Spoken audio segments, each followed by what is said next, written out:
प्रभु हम तेरी स्तुति और तेरी प्रशंसा करते हैं। तू महान, तू करुणामय, तू दया करने वाला, तू अद्भुत परमेश्वर, तू अद्भुत युक्ति करने वाला। प्रभु तेरी स्तुति प्रशंसा करते हैं, आदर करते हैं, धन्यवाद देते हैं, धन्यवाद देते हैं, धन्यवाद देते हैं। हर एक बात के लिए धन्यवाद, हर एक बात के लिए धन्यवाद। पिता परमेश्वर, इस समय में प्रभु जी हम विनती और प्रार्थना करते हैं कि आपकी पवित्र आत्मा की अद्भुत सामर्थ हमारे जीवनों में काम करे, हमारे हृदयों को, हमारे मनों को, हाँ पिता परमेश्वर, आप तब्दील करें और आपकी मनसा को और आपकी इच्छा को हम पर जाहिर करें। पवित्र आत्मा प्रभु, जहाँ कहीं 2 या 3 जन आपके नाम से जुड़ते इकट्ठे होते उनके बीच में आप होते हैं प्रभु जी। पिता परमेश्वर, हम यीशु के नाम में आपके चरणों में आते हैं और बहुत सारे भाई बहन जो हमारे साथ में इस समय मिले हुए हैं प्रभु जी, वो पिता परमेश्वर जो वचन को सुन रहे हैं, जो आराधना करके पिता परमेश्वर बैठे हुए हैं इस बात को लेकर कि आज प्रभु मुझसे क्या बात करेगा। सच में प्रभु तू हृदयों को जानने वाला है, तू मनुष्यों की परिस्थितियों को जानने समझने वाला है। पिता परमेश्वर, मैं तेरे सामर्थ्य हाथों में हर एक जन को सौंप देता हूँ। धन्यवाद देता हूँ, धन्यवाद देता हूँ, धन्यवाद देता हूँ, धन्यवाद देता हूँ। Hallelujah, hallelujah. शंतरबा शंदलादरबा शबरबलबरबरबस। Hallelujah, hallelujah, hallelujah, hallelujah, hallelujah, hallelujah. विनती सुनने वाले, मेरे आंसू निहारने वाले, चंगाई देने वाले, विनती सुनने वाले, मेरे आंसू निहारने वाले, चंगाई देने वाले। स्तुति हो यीशु राजा, स्तुति हो यीशु राजा। करुणा निधि तारनहारे, चमत्कार करने वाले, करुणा निधि तारनहारे, चमत्कार करने वाले, प्रभु चमत्कार करने वाले, प्रभु चमत्कार करने वाले। विनती सुनने वाले, मेरे आंसू निहारने वाले, चंगाई देने वाले। स्तुति हो यीशु राजा, स्तुति हो यीशु राजा। तुझसे होगा सब कुछ होगा, ये वचन काफी है। तुझसे होगा सब कुछ होगा, ये वचन काफी है। तेरा ये वचन काफी है प्रभु, ये वचन काफी है। विनती सुनने वाले, मेरे आंसू निहारने वाले, चंगाई देने वाले। स्तुति हो यीशु राजा, स्तुति हो यीशु राजा। बोले प्रभु यीशु मसीह की जय। हमारा परमेश्वर ऐसा परमेश्वर जो कभी नहीं बदलता, कभी नहीं छोड़ता, कभी नहीं त्यागता। उस प्रभु को हर परिस्थिति, हर हाल में आराधना देने के लिए हम सज्ज पा जाते हैं, उपलब्ध पा जाते हैं। और ये भी परमेश्वर का अनुग्रह है। ऐसा नहीं है कि हम अपने ही बल और अपनी ही कुवत से उपलब्ध हो जाते हैं। ये तो परमेश्वर का अनुग्रह है। हम कैसे अनित्य हैं, हम संसार में सर्वदा काल के लिए नहीं है। कोई अपने पैसों की बदौलत नहीं, कोई अपने बुज़ुर्गों की बदौलत नहीं, कोई पुरखाओं की बदौलत नहीं, कोई अपने बहन भाई या माता पिता की बदौलत नहीं है। अगर कोई है इस दुनिया में तो वो है सिर्फ परमेश्वर की मर्ज़ी से, सिर्फ परमेश्वर की मर्ज़ी से। वो चाहता है कि हम हों तो हम हैं। यदि परमेश्वर चाहता है कि हम हों तो हमें इस तरीके से सोचने की आवश्यकता है कि परमेश्वर हमारे पक्ष में है। और यदि परमेश्वर हमारे पक्ष में है तो फिर हमें इस प्रकार से सोचने की आवश्यकता है तो हमारा विरोधी कौन हो सकता है? सोचिए कौन है? कोई भी क्यों ना हो, कोई भी क्यों ना हो, परमेश्वर से बढ़कर नहीं है।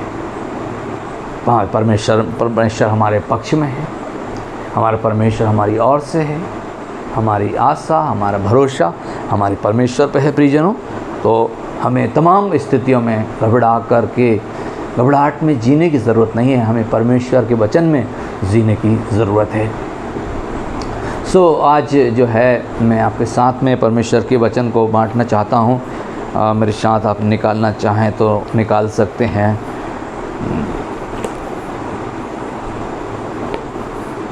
और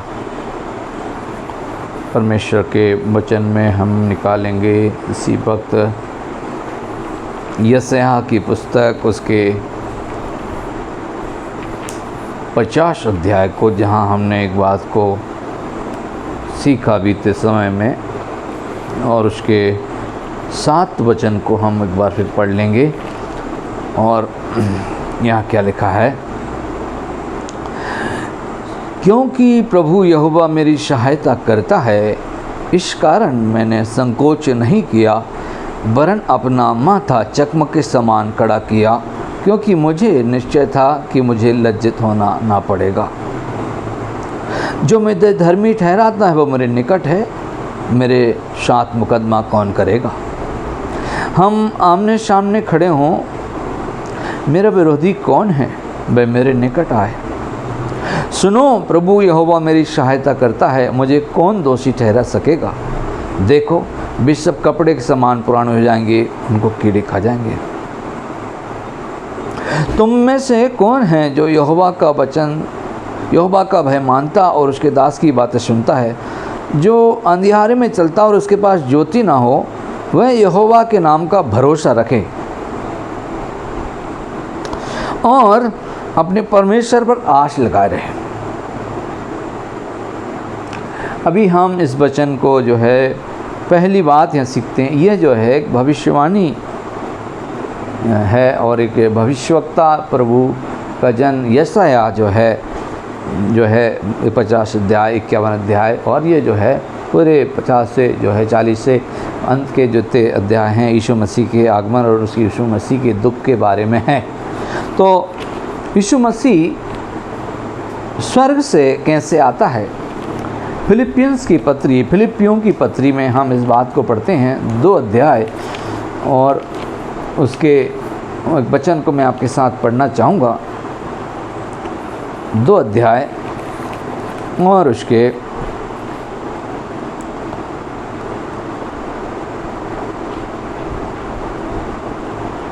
'यदि मसीह में कुछ शांति और प्रेम से ढाढ़स और आत्मा की सहभागिता और कुछ करुणा और दया है, तो मेरा ये आनंद पूरा करो कि एक मन रहो और एक ही प्रेम और एक ही चित्त और एक ही मनसा रखो।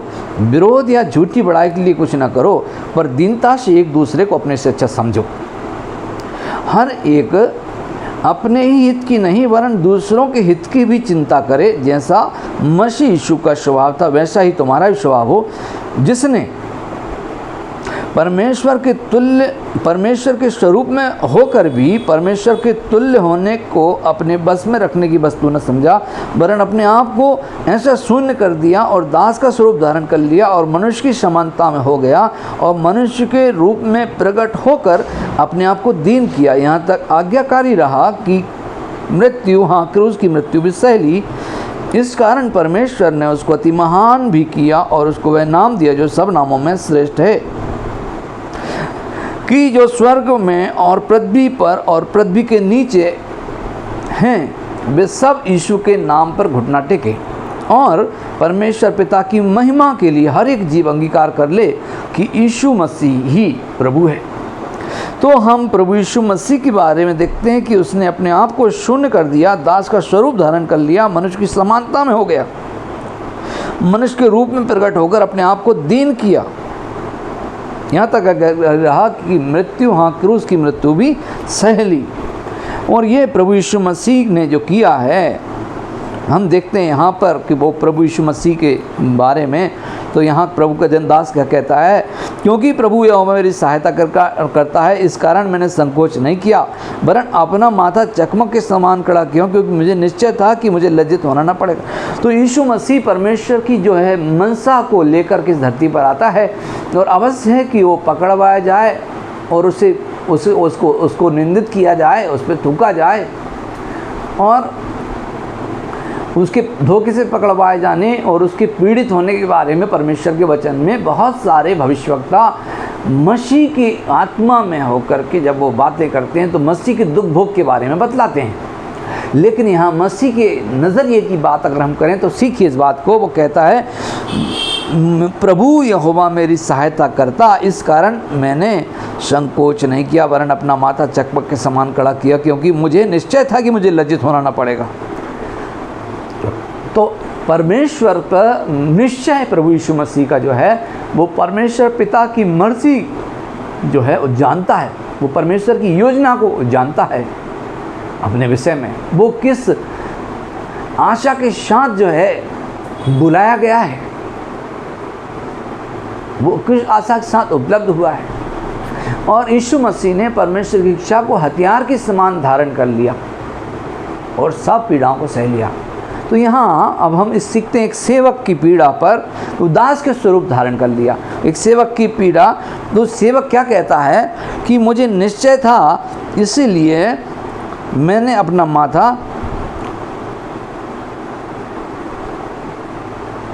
चकमक के समान खड़ा किया और मैंने संकोच नहीं किया। किस बात का निश्चय था कि प्रभु यहोवा मेरी सहायता करता है, और किस बात का निश्चय था कि मुझे लज्जित होने नहीं पड़ेगा।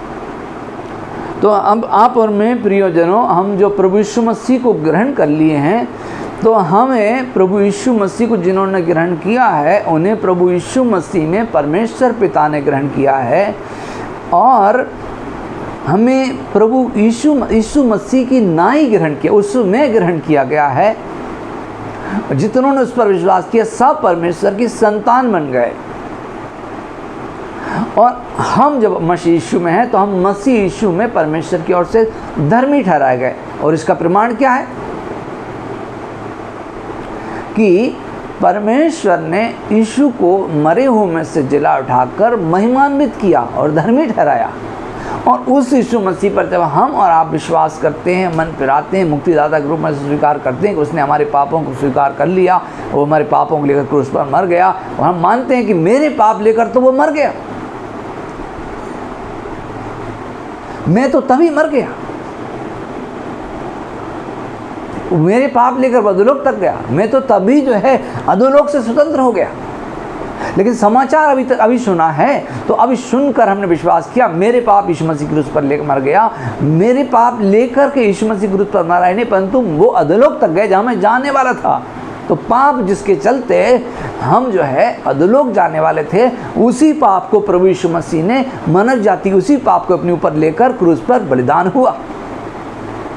और वो कहता है, मुझे निश्चय था कि मुझे लज्जित होना नहीं पड़ेगा, मुझे निश्चय था कि प्रभु मेरी सहायता करता है, इस कारण मैंने संकोच नहीं किया। कितने ही बार प्रियजनों, आप और मैं प्रभु यीशु मसीह को ग्रहण करके परमेश्वर की संतान बन गए, परमेश्वर ने हमें ग्रहण कर लिया है, और अभी परमेश्वर जितनों ने उसे ग्रहण किया वो परमेश्वर की संतान बन गए, तो वो वारिस भी बन गए। यीशु मसीह ने, एक स्त्री जब उसके पास आकर कहती है कि मुझे कुछ दे, मेरी बच्ची जो है पीड़ित है, तो यीशु मसीह ने कहा पहले बच्चों को रोटी दी जाएगी, कुत्तों को नहीं।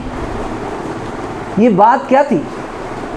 एक स्त्री अपनी विनती लेकर वहाँ गई है, लेकिन यीशु ने एक अद्भुत बात को वहाँ पर कहा। कोई मोटी बुद्धि से सोचे तो समझ ही नहीं पाएगा कि ऐसे कैसे कर सकते हैं, लेकिन उस स्त्री का विश्वास देखिए वो विश्वास के लिए कुत्ते भी तो चूर चार खाते हैं और वो अड़ी रही। यीशु ने उसका विश्वास देखकर कहा, जा तेरी बच्ची चंगी हो जाएगी। और सच में उसकी बच्ची चंगी हो गई। तो विश्वास जो है यीशु मसीह पर किया, लेकिन यीशु ने वहाँ एक भेद की बात करी। पहली बात बताइए, पहली रोटी जो है बच्चों को मिलेगी या कुत्तों को? तो पहले परमेश्वर अपनी संतानों को, हमारी रोटी हमें परमेश्वर अपनी आत्मा से भरता है। उसके तुरंत बाद यीशु ने अपने पवित्र आत्मा के बारे में शिक्षा दी। इसमें वो किसके बारे में चर्चा कर रहा था, उस चर्चा को आगे देखते हैं तो वो खुलकर बात करता है कि पवित्र आत्मा हम सबको दिया जाएगा। उसने फूंका भी, लेकिन सवाल ये है, यीशु मसीह को ग्रहण कर लिया, बपतिस्मा ले लिया, अभी पवित्र आत्मा पाने के लिए आप देरी कर रहे हैं या परमेश्वर? पहले अपने आप को तैयार करना। परमेश्वर का वचन कहता है कि मैं सूखी और ऊसर भूमि पर बारिश करूंगा। और तो अभी जो मुंह फट जाता है, और हम परमेश्वर चाहता है कि हम जो भूखे प्यासे रहें, लौलीन होकर प्रार्थना करें, तो परमेश्वर आत्मा से भर देगा। और आत्मा जो है परमेश्वर हमें देता है यीशु की पहचान में। और जो पवित्र आत्मा से भरपूर हो जाते हैं हम लोग, ये हमारी धार्मिकता की निशानी है। पवित्र आत्मा बताते हैं कि हम धर्मी हैं।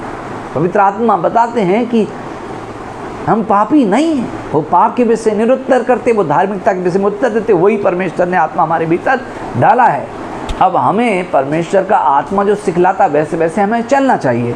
तो यही आत्मा जो है उस पर प्रकट करता है। वही आत्मा है जो मसीह के दुखों की गवाही देता है। ये भविष्यवक्ता के जरिए वो बतलाता है यीशु किस प्रकार दुख भोगेंगे। तो वो कहते हैं कि मुझे निश्चय था, इसलिए किस बात का निश्चय था कि प्रभु यहोवा मेरी सहायता करता, मैंने सब कुछ। आप और मैं जब धर्मी बन गए तो आपको यकीन होना चाहिए परमेश्वर हमारी सहायता करेगा।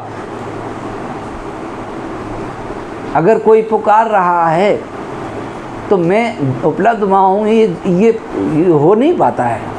लेकिन अगर मान लो हमारी संतान पुकार रही तो हम वहाँ किसी भी हाल में हो तुरंत उपलब्ध होंगे या उपलब्ध कराएंगे। हमारी मदद उसकी ओर पहुँचती रहेगी। परमेश्वर की संतान जो मसीह यीशु में हैं, और हम परमेश्वर की संतान नहीं परंतु परमेश्वर का समाचार लेकर हम चलते हैं, तो हम परमेश्वर के दास भी हैं। परमेश्वर के तुल्य स्वरूप में होकर भी परमेश्वर के तुल्य होने को अपने बस में रखने की वस्तु नहीं समझा, शून्य कर दिया अपना।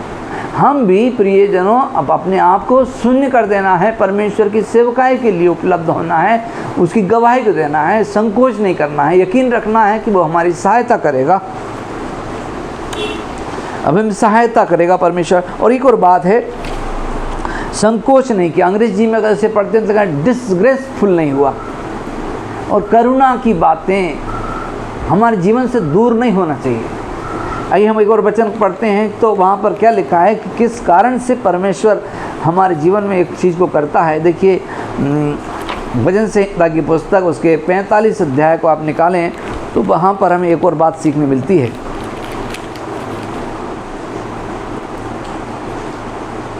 और लिखा है सत्यता नम्रता, 4 वचन में, सत्यता नम्रता और धर्म के निमित्त अपने ऐश्वर्य और प्रताप पर सफलता सवार हो। तेरा दाहिना हाथ तुझे भयानक काम सिखलाए।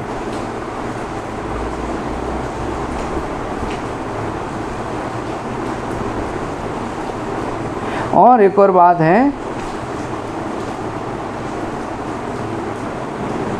2 वचन, तू मनुष्यों की संतानों में परम सुंदर है, तेरे होठों में अनुग्रह भरा है, इसलिए परमेश्वर ने तुझे सदा के लिए आशीष दी है। मुझे दोनों बातों को 2 तरीके से सोचे। हमारे होठों में अनुग्रह भरा है, वो समाप्त नहीं होना चाहिए। और क्यों अनुग्रह भरा है? इसलिए कि परमेश्वर ने हमें आशीष दी? नहीं, हम अनुग्रह ही से उद्धार को पाए हैं। हमने विश्वास किया है, ये कोई हमने कर्म नहीं किया। हमने क्या किया? विश्वास किया। परमेश्वर अनुग्रह से जो धर्मी ठहराते हैं, अनुग्रह जो मसीह यीशु में प्रकट हुआ, वो हम अनुग्रह ही से, अनुग्रह के समाचार से यीशु मसीह में परमेश्वर की जो है हम मुक्ति को प्राप्त कर सकते हैं। तो अनुग्रह से हमारा उद्धार हुआ है। और अब उद्धार हुआ है तो अब हम परमेश्वर की संतान है, तो हम परमेश्वर ने हमें आशीष दी है। अब सवाल ये है कि हम जिस प्रकार से जिस नपुए से नापे गए, अब हम परमेश्वर की संतान बन गए, तो अभी परमेश्वर ने हम पर अनुग्रह के चलते उद्धार हमारा हुआ है और हम संतान बने हैं, और संतान बने तो वारिस बने हैं, और इसी कारण से आशीषें हमारे पीछे हैं। पहले हम उसके राज्य और धर्म की खोज करते हैं, और हम जब उसके पीछे चलते हैं तो हम ये चीज़ें हमारे पीछे अपने आप हो लेती हैं। तो बरकतें, आशीषें, समृद्धियाँ जिस जिस विषय में जो आपकी ज़िंदगी से ताल्लुक़ रखती है, जो आपकी भक्ति से ताल्लुक़ रखती है, सब चीज़ें उसी की पहचान में मिलती है, यीशु की पहचान। इसीलिए परमेश्वर ने सदा की आशीष दी है, सदा की आशीष। हम त्यागे नहीं जाएंगे, हम छोड़े नहीं जाएंगे। तो कहता भक्त, प्रभु वह मेरी सहायता करता है, इस कारण मैंने संकोच नहीं किया। तो आप यकीन करते हैं प्रभु आपकी सहायता करेगा, सहायता करता है। बीते दिनों में परमेश्वर ने सहायता करी है आपकी ओर। आप याद करें अपने जीवन में परमेश्वर ने आपकी सहायता करी है। जब आप प्रभु यीशु मसीह में यकीन करके परमेश्वर से मेल मिलाप करें, परमेश्वर की संतान बने, परमेश्वर द्वारा धर्मी ठहरे, परमेश्वर की आत्मा से भरे, परमेश्वर आपकी सहायता किया। यहाँ तक कि आप उसे जाने, उसमें भी परमेश्वर ने आपकी सहायता करी है, आप उसे ढूंढ पाएँ। ओ सहायता, आप बोलेंगे मैंने ढूंढ लिया, नहीं नहीं, उसने आपको ढूंढ लिया। परमेश्वर हमें खोज लेता है। हमने जो कुछ पाया है उसी के अनुग्रह से पाया है, हम जो हैं उसी के अनुग्रह से हैं। ये देखिए, कहता है प्रभु मेरी सहायता करता है, इस कारण मैंने संकोच नहीं किया। और हम देखते हैं प्रभु यीशु मसीह में इस बात को डिसग्रेसफुल नहीं हुआ, अनुग्रह उसमें से ख़त्म नहीं हुआ। देखिए, मालूम है कि एक व्यक्ति मुझे पकड़वाने वाला है, फिर भी उसके साथ में अच्छा व्यवहार यीशु मसीह करता रहा, डिसग्रेसफुल नहीं हुआ। देखिए, हम सीखते हैं यूहन्ना रचित सुसमाचार 13 अध्याय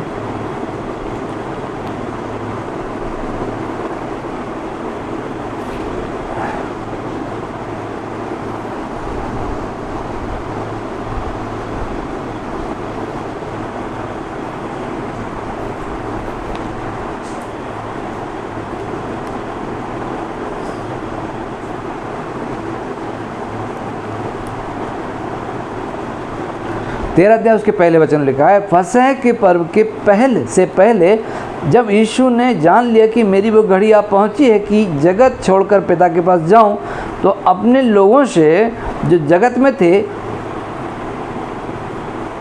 जैसा प्रेम वो रखता था, अंत तक वैसा ही प्रेम रखता रहा। कई बार हम देखते हैं कि व्यक्ति को पता चल जाए कि अब तुम इतने दिन के मेहमान हो इस दुनिया में, और अब ये बीमारी हो गई है या ये ऐसा स्थिति बन गई है, तो अब आप जो है इतने दिन के।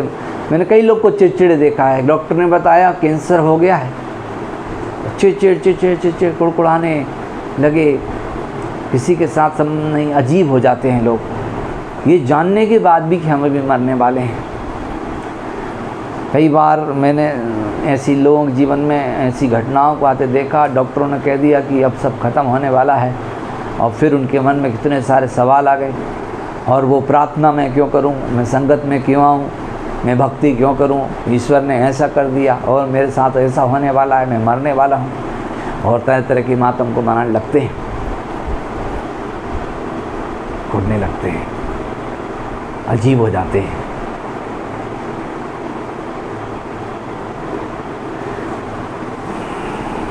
पूर्व में घटी घटनाओं के चलते हम आज कैसे हो गए हैं। कई बार हम जो है गलती, अतीत में जो घटना हुई उसकी सज़ा मर गए वाले की वजह से जिंदे को सजा देते हैं।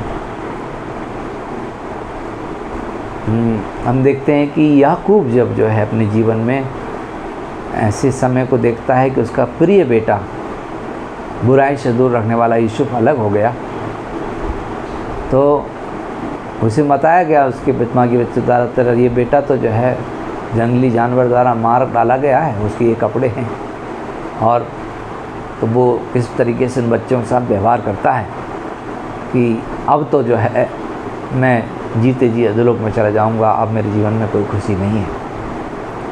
एक पिता का जीते जी रहते हुए परिवार से अलग हो जाना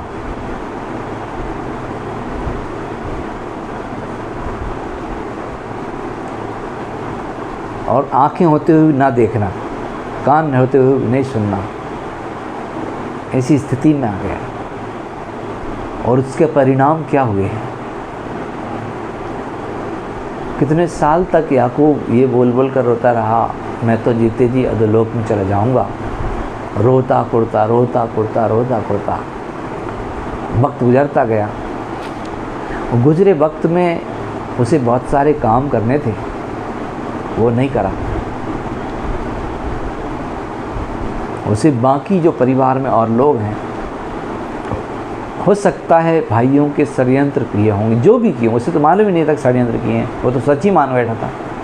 और मान लो, एक नज़र से सोचो कि सच मान लिया याकूब ने कि उसका एक बेटा जिसे वो बहुत प्यार करता, जानवर ने खा लिया, मर गया। और फिर समय वो रोता रहा। क्या रोते रोते ही पूरे समय जीवन गुजार रहे? तो बाकी परिवार के लोग तो थे, उसके नज़रिए से बात करें तो बाकी तो बच्चे थे।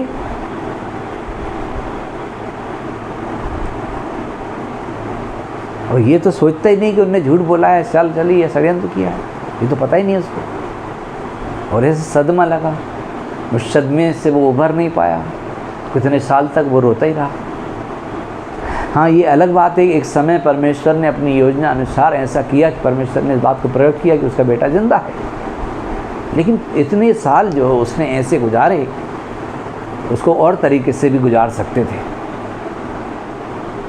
कई विश्वासियों की ये स्थिति है, उनको इतना पता है यीशु मर गया है, आगे का भी पता उनसे यीशु मरे हुए में से जी गया है। अगर आप इतना ही समझते हैं कि यीशु मर गया है, तो आपकी स्थिति बिल्कुल याकूब जैसी होगी, जिसे आशा नहीं। और जिन्हें आशा नहीं वो रोते और मातम मनाते हैं। कितने सारे लोग जो है जिनके अपने प्रिय लोग मर गए, लेकिन वो मसीह यीशु में थे, मसीह यीशु में थे वो, पर ये रो रहे उसके बारे में, मातम मना रहे, रो रहे उसके बारे में, मातम मना रहे। जबकि परमेश्वर का वचन कहता है कि इन्हीं वचनों से एक दूसरे को शांति दो। हम उन लोगों के समान मातम नहीं मनाते, नहीं रोते हैं जो जिन्हें आशा नहीं है। हमें आशा है ना, हमें आशा है। कोई मर गया, उसका मातम, कितने सारे लोग जो, अभी मैं बीते दिनों में एक बहन के बारे में सुना कि वो मर गई और उसकी दूसरी बहन ऐसे मातम मनाना शुरू करी कि उसके लिए खाना नहीं खा रही, उदास रोना, तरह तरह के विचार। उसके चक्कर में पूरा घर सफ़र कर रहा, पूरे परिवार के लोग प्रताड़ित परेशान हैं। कुछ दिन शरीर की क्षमताएं जितनी थी बर्दाश्त हुआ, उसके बाद तकलीफ होना शुरू हो गई, फिर पूरा परिवार और उस बात के लिए परेशान है। कैसा मातम है ये।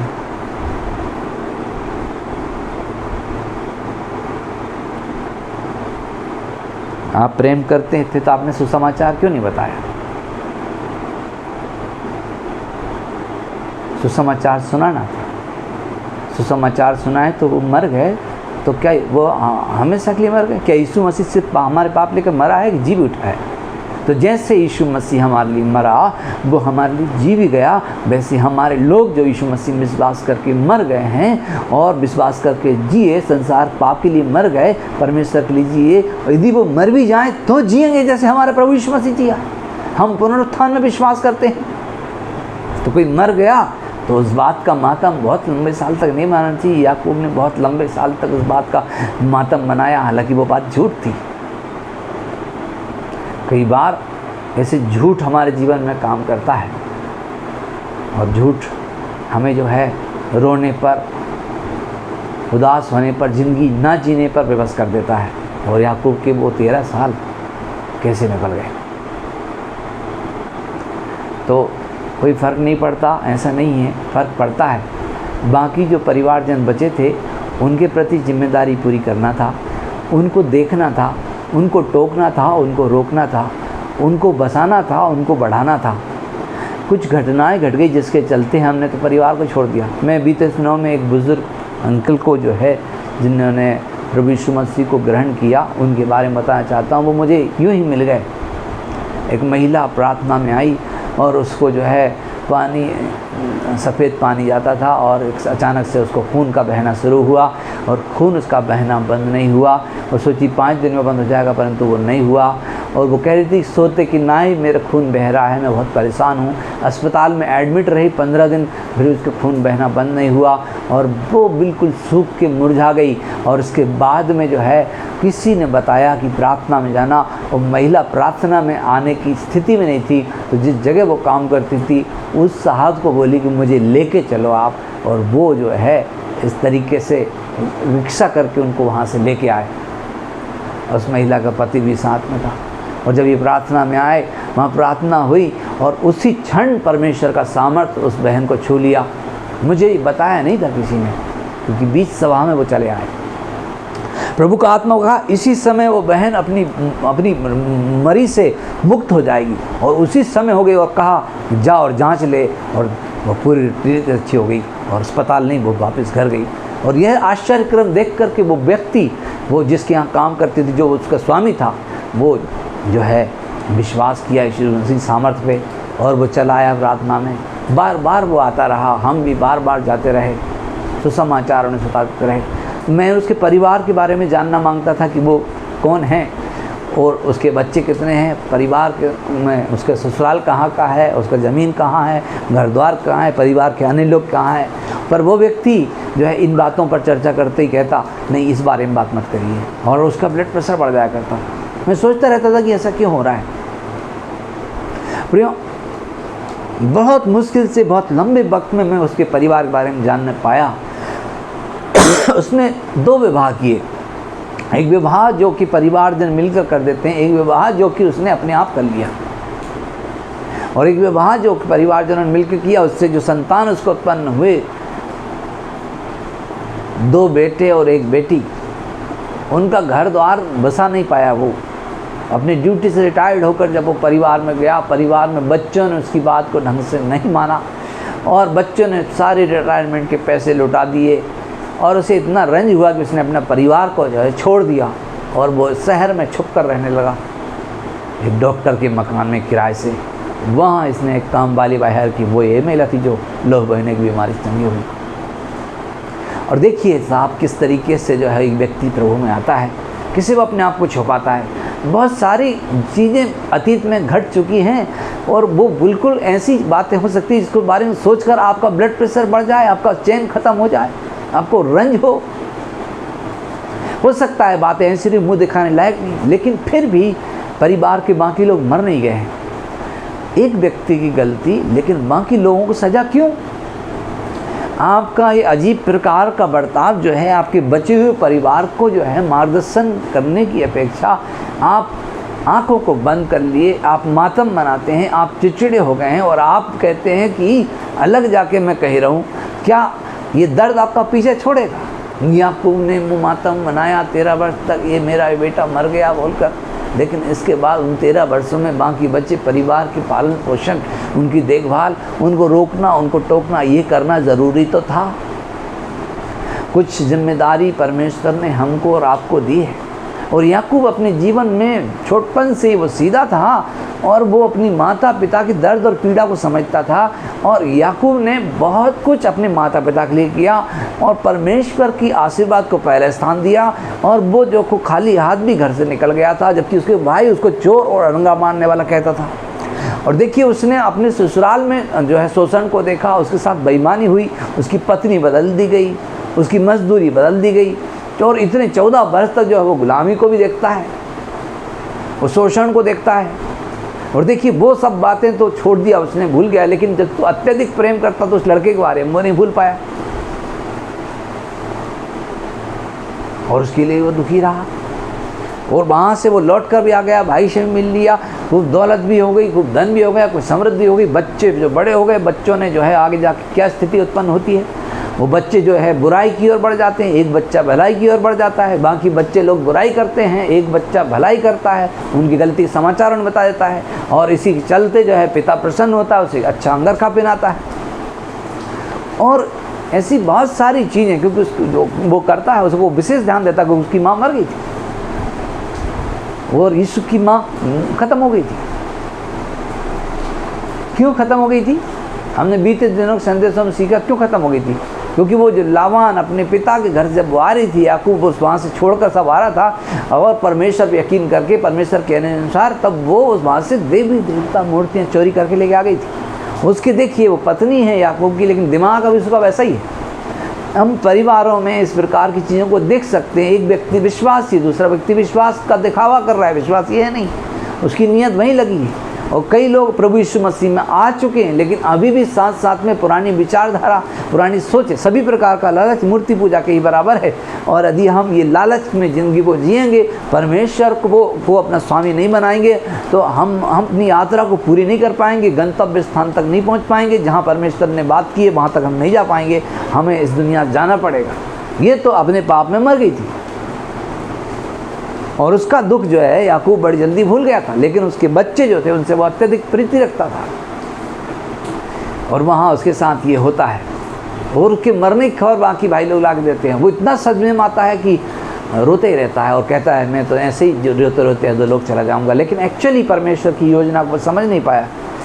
मैं कहना चाहता हूँ प्रिय भाई, प्रिय बहन, पूर्व में घटी घटनाएँ, दुर्घटनाएँ, कोई मर गया और कोई नुकसान हो गया, कोई एक व्यक्ति के कारण से बड़ी हानि हो गई, कोई बात नहीं, लेकिन और भी लोग जिंदे हैं आपकी ज़िंदगी में। और आपको जो है इस दुनिया में जीते जी जो है अपनी संतान को जवाब देना है, और मरने के बाद परमेश्वर जवाब देना है। वो उनको नहीं, जो पुरखा मर गए उनको जवाब नहीं देना है। आपका न्याय वो नहीं, पुरखा नहीं करेंगे, आपके मुकदमा पुरखा नहीं करेंगे, आपके मुकदमा आपकी औलाद करेगी, सवाल वो खड़े करेंगे। यदि यकीन है कि प्रभु आपकी सहायता करता है तो आप संकोच छोड़िए, डिसग्रेसफुल मत होइए। कितने लोगों ने जीना ही छोड़ दिया, और एक घटना हुई और उसके चलते आज वो बिल्कुल अजीब होकर जी रहे हैं। और याकूब ये सब 13 साल तक करता रहा, फिर परमेश्वर ने उसके जीवन में काम किया। परमेश्वर ने कब आश्चर्य कर्म किया, उसका बेटा जिंदा था और वो मिल भी गया, और वो अपने पूरे परिवार को लेकर वहाँ चला भी गया। लेकिन बच्चे जो बुराई में बढ़ रहे थे, वो बच्चे साथ में थे।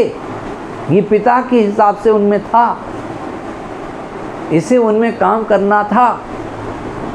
आपके पास अभी कुछ बचा है, उस पर आपको काम करना है, आपको काम करना है। दुख कितना भी हो, दिल में कितना भी रंज हो, उसे भूल कर काम करना है। वो इसीलिए रोता रहा क्योंकि उसे पता ही नहीं था, रोता तो मर ही गया। आज कई लोग प्रभु यीशु मसीह को ग्रहण करने के बाद में भी मातम में जीते हैं। वो इस बात है कि वो सोचते हैं यीशु मर ही गया, नहीं, यीशु जी भी गया है, इसलिए मातम रखने की ज़रूरत नहीं है। दूसरी बात, हमारे लोग मर गए अगर मान लो, तो हम यकीन होना जैसे यीशु मरे हुए जी गया, वो भी एक दिन जिएंगे। ये बात को सीखते हैं कि दाऊद जो है अपने बेटे के लिए खूब दुखी रहा, उपवास रखा, प्रार्थना किया, वो पीड़ित था, रोगी था, और लोग सोच रहे थे उसका चित ठिकाने पे नहीं है। लोग सोच रहे थे कि पता नहीं क्या करेगा राजा। और पता है, और दाऊद ने उपवास किया, प्रार्थना किया, रोया को जो कर सकता था वो किया उसके लिए। लेकिन जब वो मर गया, उसने नहाया धोया, अच्छा खाना खाया, तब लोग कह रहे थे पता नहीं राजा को अब क्या करेगा। वो सोच रहे थे तो पागल ही हो जाएगा, और अब तो ऐसे हो जाएगा। देखिए कितना दो बात है। और दुखी उसने दुखी हुआ, रोया वो उस बच्चे के लिए कि वो बच जाए, तो भी उसकी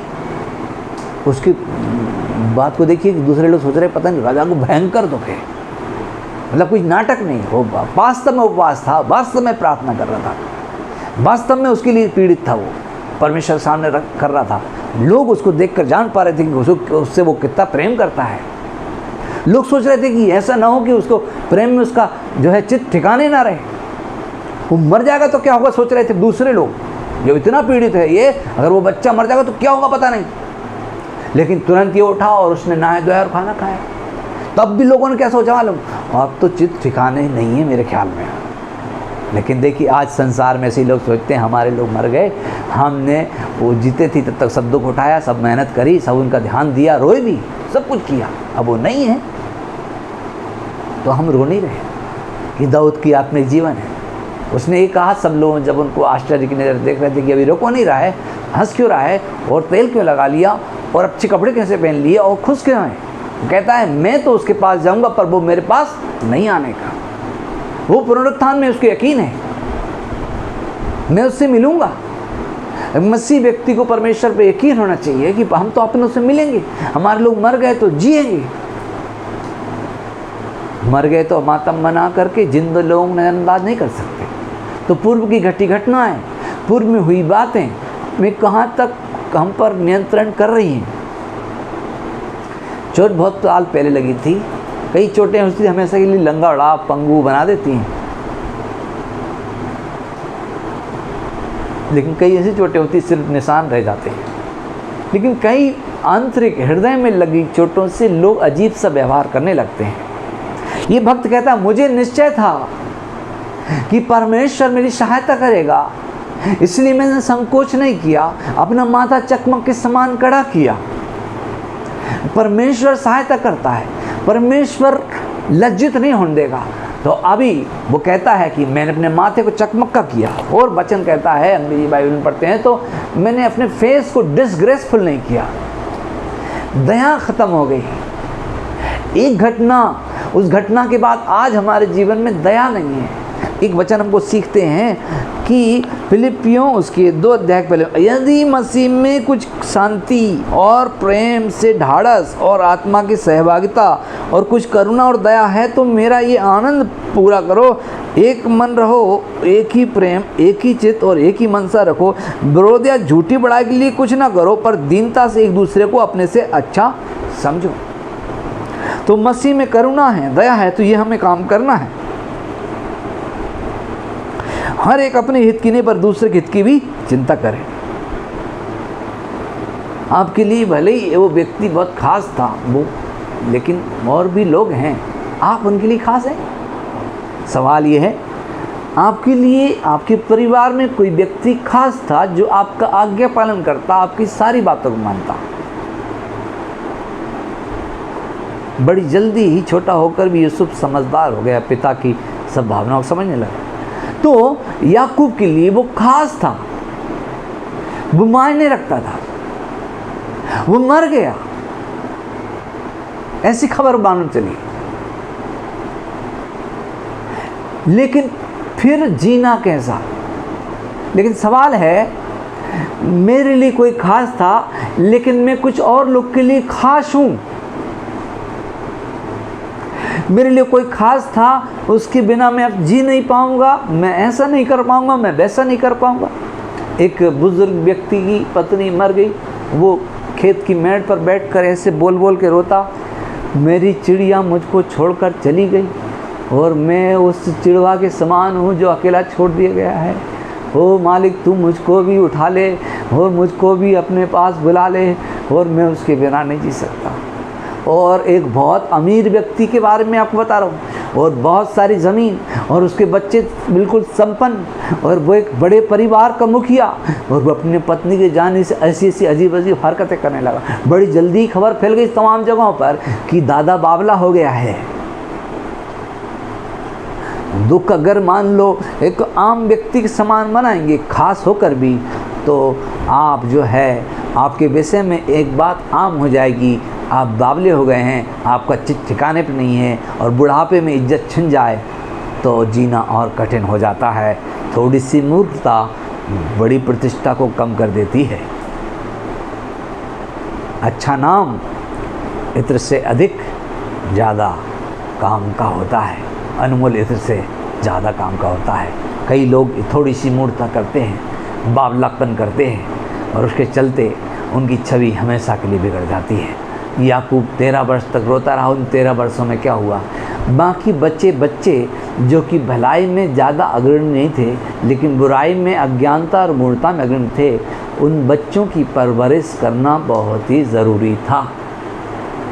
और भले ही इसकी नज़र में जो खूब मायना था, जो इसके लिए कोई मायना रखता था, वो वह नहीं था, लेकिन ये वो व्यक्ति इसके बाद भी था कि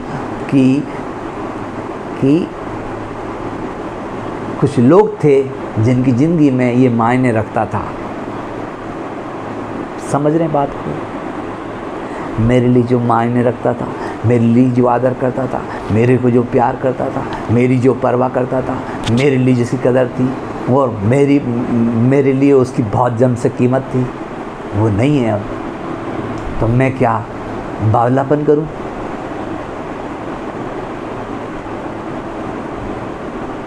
रोऊं, तड़पूं? अजीब प्रतिक्रियाएं करूं, चिड़चिड़ा हो जाऊं, कुड़ने वाला हो जाऊं, चेहरे से दया खत्म हो जाए, बातों से बुद्धि समाप्त हो जाए, व्यवहार से, चाल चलन से हर एक चीज़ें खत्म हो जाए, सजा दूं उन लोगों को जिनके लिए मैं मायने रखता हूं,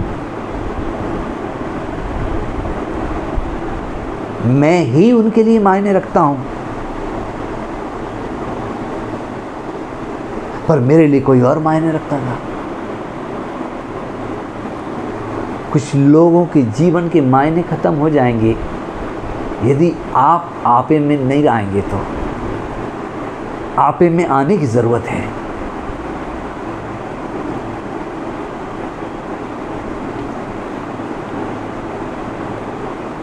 सब उड़ाकर तो उड़ाऊ पुत्र भी आपे में आया था। आपके पास जो दौलत सम्मान है, अरे धन नहीं है तो इज्जत तो है, कुछ गया है, सब तो नहीं गया है, कुछ अभी बाकी है। परमेश्वर जिंदा है, यीशु हमारे लिए मरा ही नहीं, मर के जी भी गया, और जैसे वो जिला गया, हमने उसमें विश्वास किया तो हम उसमें धर्मी बन गए, और हम यकीन है एक दिन हम भी उसमें जिलाए जाएंगे। और हम यकीन करते हैं, हम इसमें विश्वास किए तो हम मर गए पाप के लिए, अब जी रहे परमेश्वर के लिए। यदि हम मर जाएं तो जिएंगे जैसे वो जी गया। उसने परमेश्वर की इच्छा को हथियार समान धारण कर लिया था और सब दुखों को जी लिया, पी लिया। हम भी परमेश्वर की इच्छा को धारण करें। परमेश्वर चाहता है कि हम उनके समान शोक न करें जिन्हें आशा नहीं है। हमें तो आशा है ना, हमें आशा है, हमें उद्धार मिला है, मुक्ति मिली है, परमेश्वर ने हमसे मेल मिलाप किया है, वो हमारा पिता है, हम उसकी संतान हैं। यही दुनिया नहीं है, यही जीवन नहीं, एक और जीवन भी है हमारे लिए, वो तैयार कर रहा है। हम उस स्थान को पहुंचेंगे, शोक और सिसकियों का अंत हो जाएगा। यदि हम मर जाएं तब भी बात ऐसे नहीं कि टल जाएगी, आसमान टल जाए, धरती टल जाए, लेकिन प्रभु यीशु की बात नहीं टलेगी। जब वो आएगा पहले मुर्दे जी उठेंगे जो मसीह में मर गए। चाहे हत्या कर दी गई हो, चाहे दुर्घटनाग्रस्त हो गए हो, चाहे षड्यंत्र से जहर दे के मार दिए गए हो, चाहे वो अपनी मौत मर गए हों, लेकिन एक बात है, चाहे आत्महत्या की हो वो भी, लेकिन वो सर्वदा के लिए लज्जित होने को नर्क जाएंगे। लेकिन हम जो मसीह में मरे हैं, हमारे जो लोग जो मसीह में मरे हैं, वो जी जाएंगे। उसके मातम से बाहर निकलने की ज़रूरत है। आपके लिए जो मायना रखता था वो व्यक्ति अब उपलब्ध नहीं है। इसका मतलब ये नहीं है कि आप ऐसे बाहर हो जाएं, भावुक हो जाएं। बुद्धिमान के लिए उचित नहीं है कि मूर्ता की बातों को लेकर के वाद विवाद करें। बुद्धिमान के लिए उचित है कि उत्तम बातें करे, बुद्धि की बातें करें, बावले ना हो जाएं, कुछ का कुछ ना बोलने लगे हैं। आपके लिए कोई मायने रखता था, अब वो नहीं है। इसका मतलब ये नहीं है कि आपके जीवन के मायने समाप्त हो गए हैं। सुनिए, आपको ऐसा लगता होगा, लेकिन कुछ लोग हैं जो आप ही पर निर्भर करते हैं, आप ही की अपेक्षा करते हैं, आप ही से अपेक्षा करते हैं। उनके जीवन के कोई मायने नहीं है, परंतु उनके जीवन में आप मायना रखते हैं परमेश्वर के नज़रिए से। आप वो व्यक्ति हैं जो उन्हें बनाएंगे। जीते जी वो आपसे एक दिन सवालात करेंगे। यदि आप जो है शरीर पर मन लगाएंगे तो परमेश्वर से बैर करना है। जो अपने घराने को दुख देता वो अपने देह को दुख देता है। आप शारीरिक व्यक्ति नहीं, आत्मिक व्यक्ति होकर के प्रतिक्रिया करना चाहिए।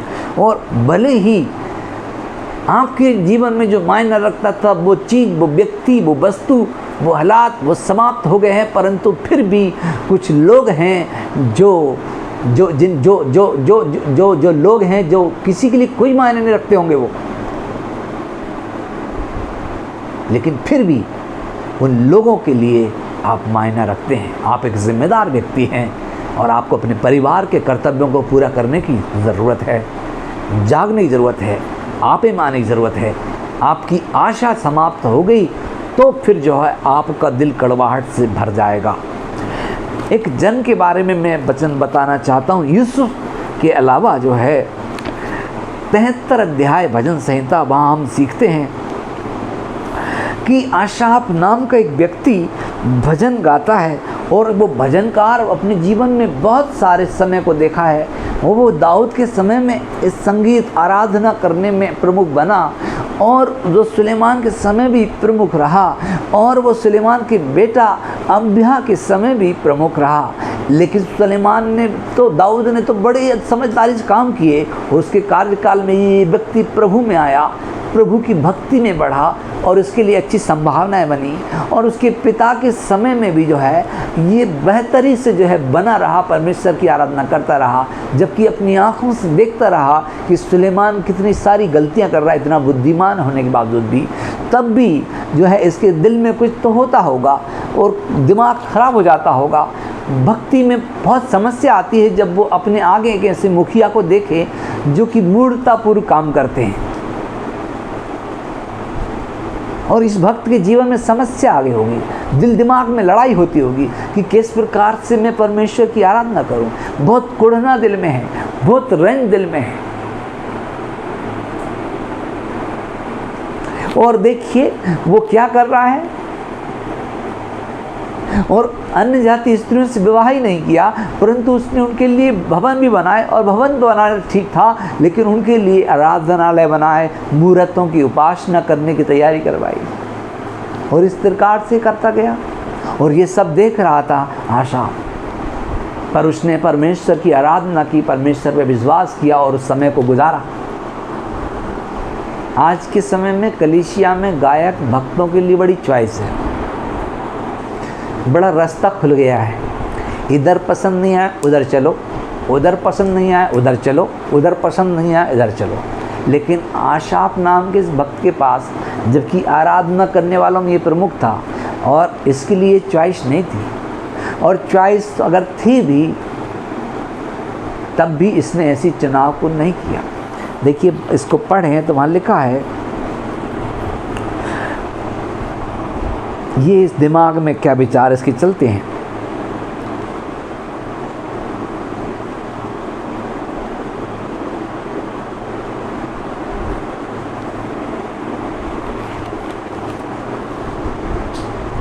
उनकी मृत्यु में वेदनाएं नहीं होती, परंतु उनका बल अटूट रहता है। उनको दूसरे मनुष्यों से समान कष्ट नहीं होता, अन्य मनुष्यों के समान उन पर विपत्ति नहीं पड़ती, परंतु अहंकार उनके गले का हार बना है, और उनका ओढ़ना उपद्रव है।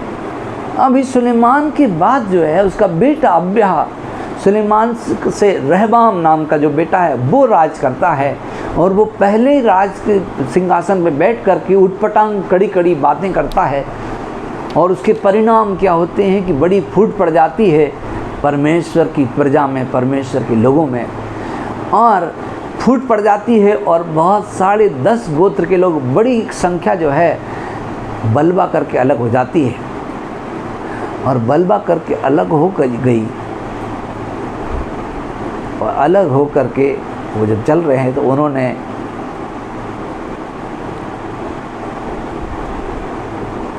यरूबाम नाम का व्यक्ति, जो उन बलवा करने वाला मुखिया था, जो एदोमी था, उसने सोचा कुछ दिन के बाद ये लोगों का मन बदल जाए और ये वापस लौट जाए तो क्या होगा, इसलिए उसने पहाड़ पर एक मूर्त का निर्माण कर दिया, और यहीं कहा कि यहीं तुम्हारा परमेश्वर है, यहीं उपासना करो, इसी को बलिदान चढ़ाओ। एक बैल की मूर्ति बेदीनुमा तरीके से बनाई, और फिर उसने कहा कि जो कोई भी परमेश्वर के भक्त हैं वो ये बात को सब लोगों को बताएं। तो बहुत सारे लेवी याजक, बहुत सारे परमेश्वर के जन, जो परमेश्वर की ओर से लेवी गोत्र से जो नियुक्त थे, उन लोगों को बड़ी समस्या आई। यदि वो यरोबाम की बात को पूरी तरह से मान लेते हैं तो उन्हें परमेश्वर के विश्वास से हटना पड़ेगा, झूठे विश्वास में चलना पड़ेगा, झूठी डॉक्ट्रिन वहाँ आ जाती है, झूठा सिद्धांत वहाँ जाता है। तो बहुत सारे लोग जो है यरोबाम की बात ना मान करके लौटे होंगे। तो उसने बोला चले जाओ अपने लोगों के पास। कहाँ चले जाओ, वहाँ तो मूड राजा है। और जब ये वापिस लौटे होंगे तो आसाफ के परिवारजन और वही लेवी जो कि इन्होंने अपने विश्वास में जी रहे हैं, जूझ रहे हैं, उधर देखो तो एक झूठा राजा, इधर देखो तो एक मूड राजा, और आसाफ तो परेशान है, फिर भी भक्ति कर रहा है। और देखो कितने सारे लोगों ने कितने सारे लोग जो है 10.5 गोत्रों से 2.5 गोत्रों में चले आए, सेवक लोग, भक्त लोग, आराधना करने के लिए। उनकी बारी आने के लिए अभी देखो इन लोगों ने उनको अपनी सेवा की जगह पर ड्यूटी दी, अवसर दिया, मौका दिया, तो खुद को कितना पीछे कर लिया होगा। खुद की बारी है बहुत दिन के बाद आ रही, क्योंकि बहुत सारे लोग यहाँ आ गए। हमने अपनी पदवी, अपनी पोजीशन, अपनी पुलपिट को, अपनी सभा के प्रमुख स्थान को बांट लिया कई लोगों से। हमने अपने कामों को बांट लिया कई लोगों से। आसाफ तो आराधना करने वालों में सबसे प्रमुख व्यक्ति था। मैं सोचता हूँ कि यह व्यक्ति के दिमाग में लड़ाई नहीं होती। ये अगर वो राजा मूर्खता की बातें नहीं करता तो ये टुकड़े नहीं होते। और अगर मान लो ये जो झूठी सिद्धांत देने वाला जो राजा बन बैठा है, ये अपना काम नहीं कर पाता, और अगर ऐसा नहीं होता तो मेरे कितने सारे जाति भाई भक्त लेवी अपने पद को छोड़कर यहाँ नहीं आते। और कई लोग जिन्होंने पदवी को, अपने परमेश्वर के विश्वास को अपने खान पान से ज़्यादा समझा, वो तो यहाँ आ गए। और कुछ लोगों ने जीती जी खुद को मार दिया और वो शामिल हो गए यरोबाम के सिद्धांत में, झूठे सिद्धांत में। तो उसके दिमाग में लड़ाई नहीं होती कि क्या? मैं कई बार गलत चीज़ों को योग्य लोगों से होते देखता हूँ, मुझे तकलीफ़ होती है। पदवी पर रहने वाले, योग्य स्थानों पर रहने वाले लोग, कोई अहंकार से गलती कर रहा है, कोई बैर के कारण से युक्तियां गढ़ रहा है और लोगों को पुटिया रहा है। ये चीज़ कई बार मंडलियों में हो रही होती है। एक व्यक्ति कड़ी कड़ी मूर्खता की बातें करता है, परमेश्वर से कोई लेना देना नहीं। पूरा वचन सुन लो, परमेश्वर का वचन समझ में नहीं आता है। ऐसा लगता है नहीं कि परमेश्वर बोल रहा है, दिल में जो है वही बोले जा रहे हैं। ऐसा लगता है डंडी उठाई और फटाफट फटाफट मार रहे हैं। परमेश्वर ने बोला है ना कि बोलने वाला मैं हूँ, तो वो बोलेगा, भरोसा रखना। तो बुजुर्गा बन के खड़े होने की बड़ी ज़रूरत पड़ती है हमको। एक भक्त ने गाया है इस ज़माने के, हम तो कठपुतली हैं, धागे हैं खुदा के हाथ। ये नज़रिया होना चाहिए। कड़वी कड़वी मूर्खता की बातें करी, उसके चलते कितने सारे लोग चले गए। कितने सारे लोग जो है परमेश्वर से बुद्धि मांगना चाहिए, प्रभु मुझे बुद्धि दे, मुझे समझ दे। हम अपडेट होना चाहिए, हमें परमेश्वर से और बुद्धि मांगना चाहिए, और बुद्धि मांगना चाहिए, और बुद्धि मांगना चाहिए। परमेश्वर और बुद्धि देगा। लोगों के हालात रोज़ बदल रहे हैं, परिस्थितियाँ रोज़ बदल रही हैं, उस पर काम करने के लिए आपको और बुद्धि की आवश्यकता है। अंतर्द्वंद में नहीं, हृदय में हमें अंतर बुद्धि की आवश्यकता है। ऐसी समझ दे परमेश्वर, इतनी बड़ी प्रजा का मैं न्याय चुका सकूँ। वो दाऊद तो मांगता रहा अपने बेटे के लिए, सुलेमान ने नहीं मांगा अपने बेटे के लिए, अपने लिए नहीं मांगा, अपने बेटे के लिए नहीं मांगा। यही प्रॉब्लम है, अपने ही नहीं अपने औरों के हित की भी परवाह करना है। और ये समस्या सुलेमान के जीवन में रही। वो मंदिर का जो टैक्स जो है, वो जो मंदिर दाऊद बनवाने वाला था परमेश्वर के आराधना स्थल के लिए, वो मंदिर के लिए दाऊद ने बहुत कुछ जोड़ा था, बेहिसाब जोड़ा था। परंतु सुलेमान ने सब लोगों पर एक आज्ञा निकाल दी, सबसे टैक्स लिया जाएगा, 10वां जबरदस्ती लिया जाएगा। बहुत सारी जितनी भेंटें हैं जो परमेश्वर जन कहते हैं कि लोग अपनी अपनी मर्जी से, अपनी स्वेच्छा से जबरदस्ती ले गए, और जबरदस्ती लेने के चक्कर में लोगों में कुड़कुड़ाहट फैली। और कुड़कुड़ाहट फैली तो ये जरोबाम जो कि एसाव वंशी है, एसाव मतलब जो है याकूब का भाई, जो पूर्व काल में याकूब और एसाव थे। एसाव वो सोचता था मेरा सब ले गए, वो जीवन भर इसी में रोता रहा, मेरा सब ले गए, मेरा सब ले गए।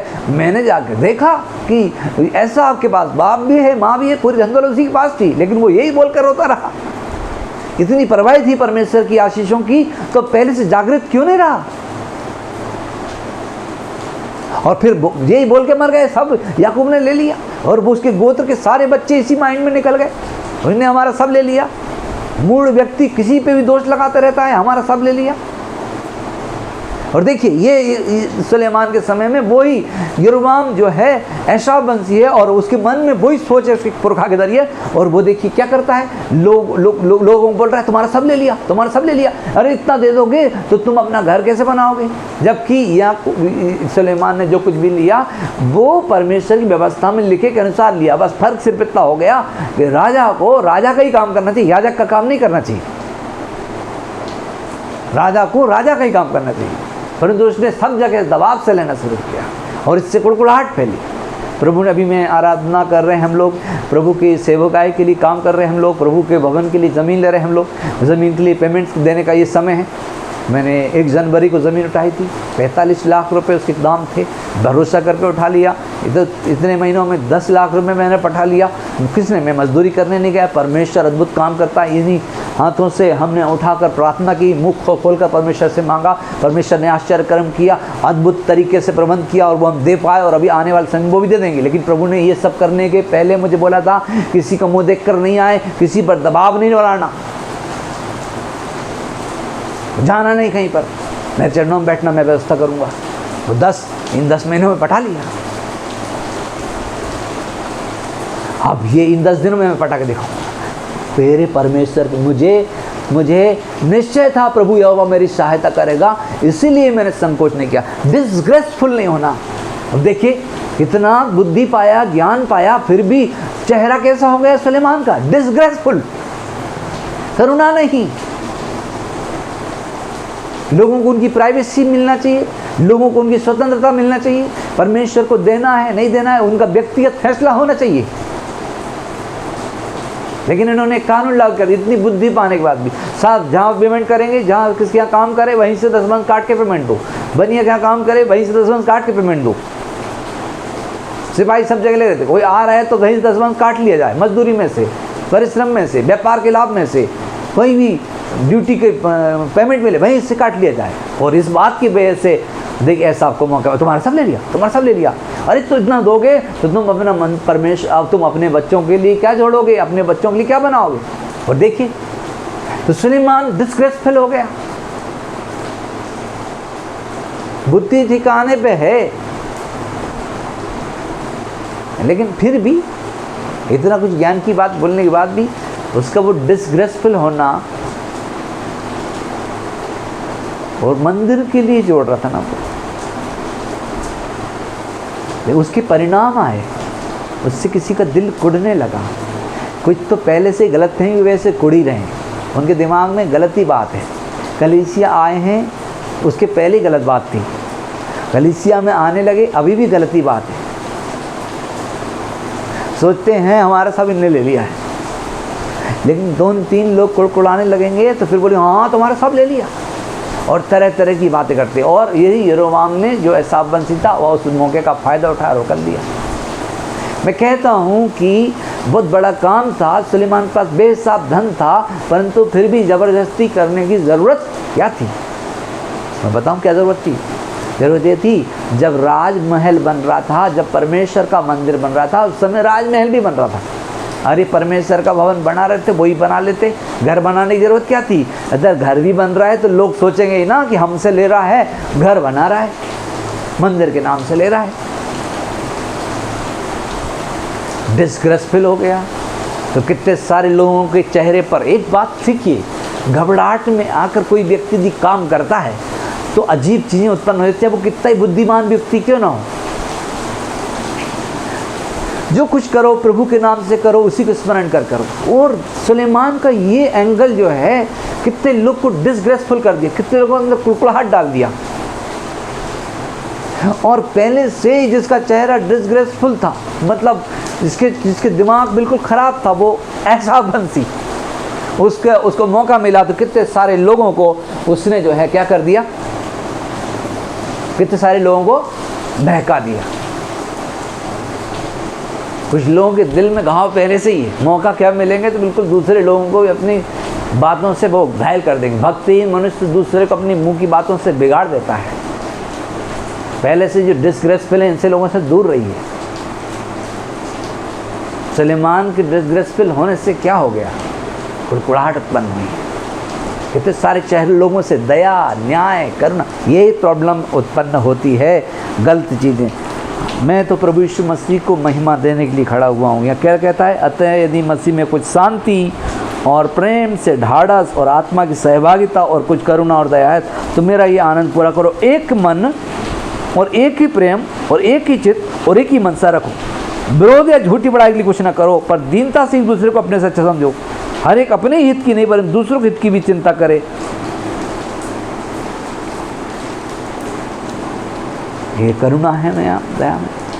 मैं धन्यवाद देता हूँ कि प्रभु ने कोई काम करने के लिए बोला, उसके पहले मुझे बंदेज की बातें बोली, ये क्या नहीं करना है, घर घर नहीं घूमना, दबाव नहीं करना, दबाव नहीं बनाना है। प्रभु ने बोला है तो प्रभु करके देगा। मुझे प्रभु पर विश्वास करना है। सुलेमान पर कितना बुद्धिमान होने के बाद भी, बाप ने कितना जोड़ा उसके बाद भी डिसग्रेसफुल हो गया। उसके उस घबराहट में लिए गए फैसले की वजह से उसकी वो फैसला बुद्धि से नहीं लिया गया। एक ही समय परमेश्वर का आराधनालय बन रहा और उसी समय में अपने लिए घर बना रहे, तो स्वाभाविक बात है दूसरे व्यक्ति ये सोचेगा कि ये हमारे पैसे से अपना घर बना रहे। और हमारे चुगलखोर लोग जो हमसे बैर रखते हैं, वो तो जो सोचते हैं कि हमारा सब ले लिया है और इसी व्यक्ति की वजह से हम सफल कामयाब नहीं हुए हैं, और ये व्यक्ति वो आपकी कामयाबी जल रहे हैं, उसको तो मौका ही मिल जाएगा, वो तो आग लगाएगा। इतने महान बुद्धिमान राय से भी गलती हुई ना। अब उसका बेटा तो और बेवकूफ़ निकला, उसे तो भयंकर घमंड, तो सिंहासन में बैठते ही बोलता है, अरे कड़ी कड़ी बातें बोलता है, अगर मेरे बाप जो है चक्कू तुमको सांप से कटा है, मैं बिच्छू से कटाऊंगा। उसने कोड़े से मारा, मैं बेंत से मारा, मैं कोड़े से पिटवाऊंगा। मेरे बाप की कट्टी जो है मेरी चुंगली जैसी है। हम तो मैं समझता हूँ कि बहुत मोटा होगा, मोटी बुद्धि, अहंकार ढेर भर का। ये आसाफ जो है, जहाँ पर देखिए क्या भजन लिखता है कि वो ऐसे बोलते हैं जैसे कि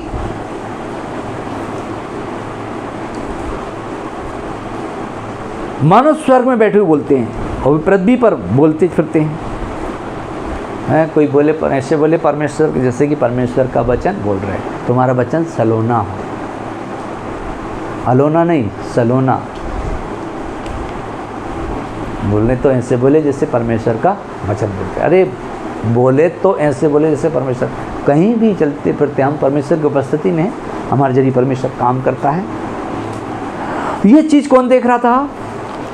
आसाफ देख रहा था। उसका फैसला, यरोबाम की षड्यंत्र, लोगों को कोड़ाना, उस समय ये आराधना करने वालों का प्रमुख व्यक्ति था। और सुलेमान ने सिपाही भेजे समस्या खत्म करने के लिए। सिपाही भेजने से समस्या, मानसिक समस्या खत्म नहीं होगी, बल प्रयोग करने से समस्या खत्म नहीं होगी। जो लोग हमसे मन से दूर हो गए हैं, जो कुड़कुड़ाहट में हैं, उनको सजा देकर या उनके खिलाफ में कदम उठाकर समस्या खत्म नहीं हो सकती। देखिए वो भग गया। जैसे यरोबाम ये सोचता था मेरा सब ले ली, वैसे और भी तो लोग हैं। जैसे मिस्र का राय सोचता है कि हमारा सब ले ली, जबकि सच्चाई तो वो है नहीं। परमेश्वर के लोग जो है अपनी मजदूरी लेके आए। वो गया था तभी सारी दुनिया का धन वहाँ गया था। उन्होंने सिर्फ अपनी मजदूरी मांगी, बस बोला कि सोने के रूप में चाहिए, और लेके आए। परमेश्वर ने इस भविष्यवाणी करी थी, मैं उन्हें कंगाल नहीं रखूंगा। वो लेकर आए। सच तो यह है, यूसुफ के पीछे पीछे अनुग्रह हुआ पोतीफर के यहाँ, यूसुफ के पीछे अनुग्रह हुआ राजा के यहाँ पर, वो पूरी दुनिया का धन उधर गया था। वो जब लौट के आए तो वहाँ से लेके आए। वो कहते हमारा सब ले गए। अपने देश में मैं सुनता हूँ कि बोलते हैं अंग्रेज लोग यहाँ से सारे सोना लेके चले गए। पता नहीं सोना था भी कि नहीं था, लेकिन इस संसार में अंग्रेज लोग हमारे देश में एजुकेशन देख चले गए। जातिवाद का सिस्टम ख़त्म हो गया। हॉस्पिटल, एजुकेशन, ये सब चीज़ हमें मिल गई। आज हम जो है पढ़ लिख करके जीवन में आगे बढ़ सकते हैं, दक्ष बन सकते हैं, संसार के कई मंचों पर खड़े हो सकते हैं, कई अवसरों को पा सकते हैं। अगर भी नहीं आए होते तो एक तो बात रहती कि सोना भले ही कितना होता, लेकिन हम तो गुलामी होते, वंशवाद के, व्यर्थ सोचों के, वर्णवाद के, तरह तरह की चीज़ों के। सच तो ये है कि मैं समझता हूँ ऐसा, कोई मानता नहीं मानता, पर मुझे लगता है ऐसा कि वो कुछ भी दे के भी चले गए। सोना मैंने नहीं देखा, लेकिन दे के गए, मुझे वो पता है। कई बार भ्रम रहते हैं, पता नहीं कौन सी बात दिमाग में डाल दी है, वही लोग लेके चल रहे हैं। वो मिस्र के लोग सोचते हैं कि इजरायली हमारे पास का सब ले गए, जबकि बहुत कुछ दे के चले गए, जबकि इन्होंने उनके साथ बेईमानी करी, गुलाम बना कर रखा। यरोबाम जो है ऐसा भी है, वो भी ये सोचता है। और जब उसको पकड़ने वो सिपाही भेजे तो वो भाग के चला गया। सुलेमान के अलावा मिस्र देश के राजा ने उसको रख लिया। अभी यहाँ से इंडिया से कुछ लोग भाग के चल जाते, पाकिस्तान को शरण दे देता, बैर की वजह है, क्या है, बैर वजह है, जबकि ऐसा नहीं किया। 53 करोड़ का जो है तिरपाल दिए थे जब यहाँ से पाकिस्तान अलग हुआ था, खाने को नहीं था, बहुत कुछ दिया, सालों से इंडिया उनको पाल रहा है, बहुत सारी चीज़ें दे रहा है।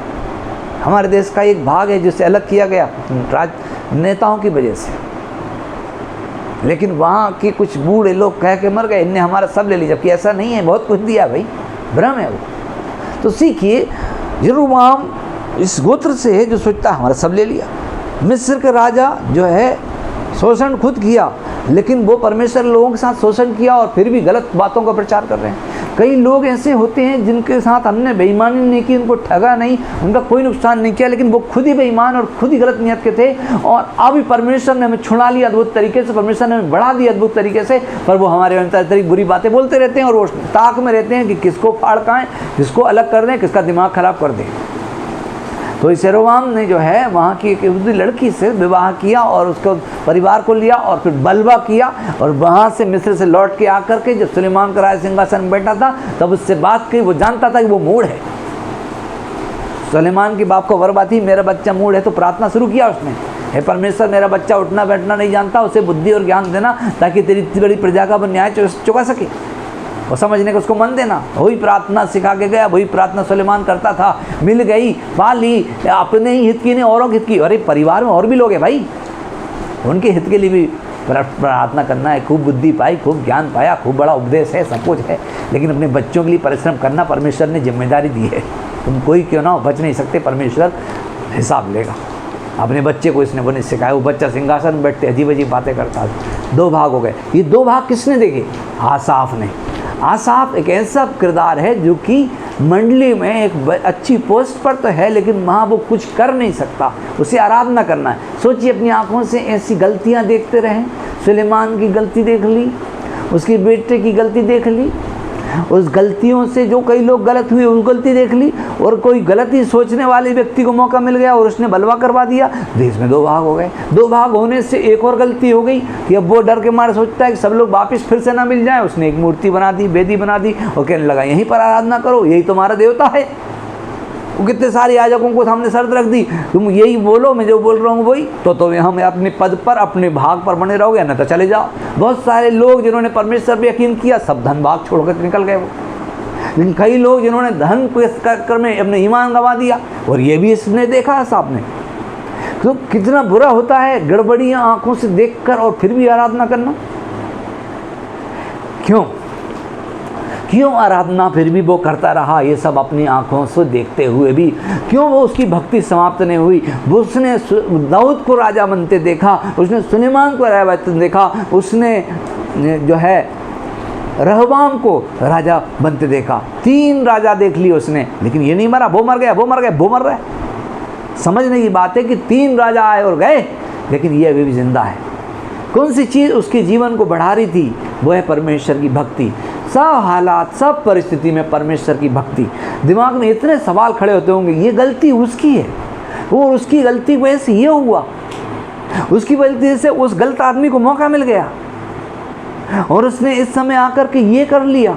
इतना जो फेरबदल हुआ, गड़बड़ी हुई, 2 भाग हुए, और उसके चलते बहुत सारे मेरे भाई की ड्यूटी चली गई, बहुत सारे मेरे भाई जीते जी मर गए, उन्होंने समझौता कर लिया, और ये सब मूढ़ राजा की वजह से हुआ।